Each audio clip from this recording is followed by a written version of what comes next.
So I guess when it comes to C-suite, there are definitely difficult people there. There are difficult men. I'm pretty sure there are difficult women too. I think the C-suite, I think that there is an issue with some difficult people, whether it's C-suite or not. I think when it comes to C-suite, you've got a group of people who are in a highly pressurised situation, and they are very demanding because they need to be. There's numbers on their head. And I think then they are very used to having some quite robust conversations, which sometimes when they're translated down don't work so well. So I don't think it's necessarily fair to just label all male C-suite people as terrible people. I don't agree with that. But I also think the advantage of running your own business is that you do get to decide who you do and don't work with. And it's something that is very important to me, and it's very important to my business partner and our senior management team, that we do not work with people that don't respect any of our staff.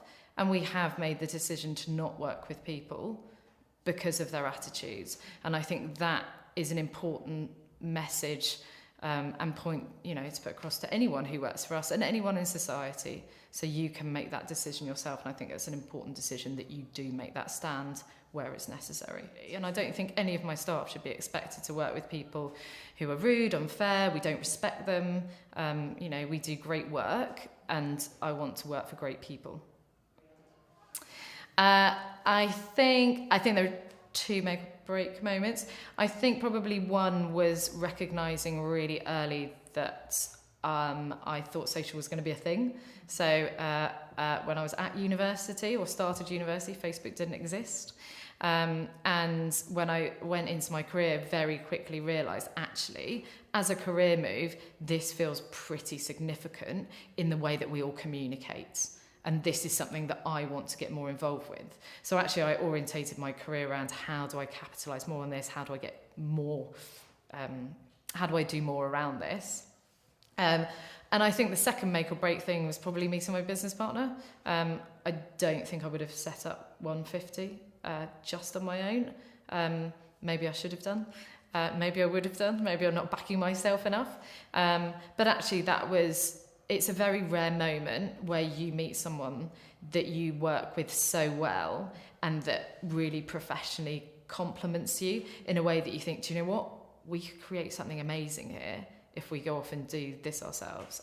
I don't think you get that very often. I've never met anyone else that I think I could do that with. You need to have some really tough discussions with anyone that you work with, but particularly like a co-founder or somebody else you're setting the business up with. You have to be able to, not have like out and out blazing rows, but you need to be really honest with each other. So you can call each other out. There's very few people that can give you genuine, meaningful feedback when you're running your own business, because lots of people are not in that scenario. They don't really get it.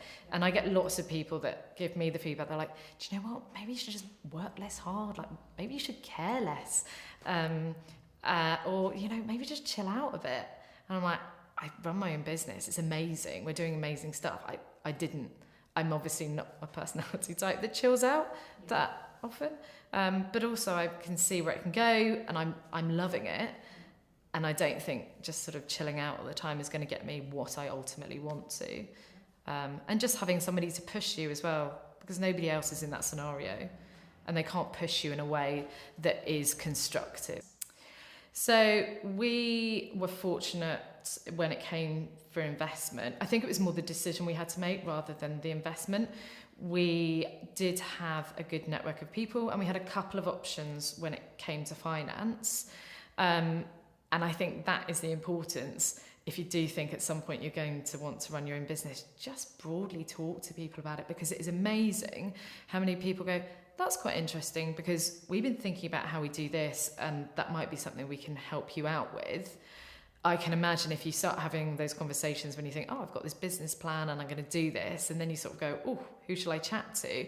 It feels like a very forced conversation to have, rather than something organic. And we were actually invested in by a very successful consumer PR agency, Hope and Glory, and it worked really well for them in terms of sort of building out their social capabilities, not within their sort of organisation. And I think that having those forward-thinking discussions is important. And also just thinking, how much finance do you need and what that finance will give you? Because I think lots of people think about doing it themselves. And don't get me wrong, I could have definitely mortgaged my home. Alex could have mortgaged his home.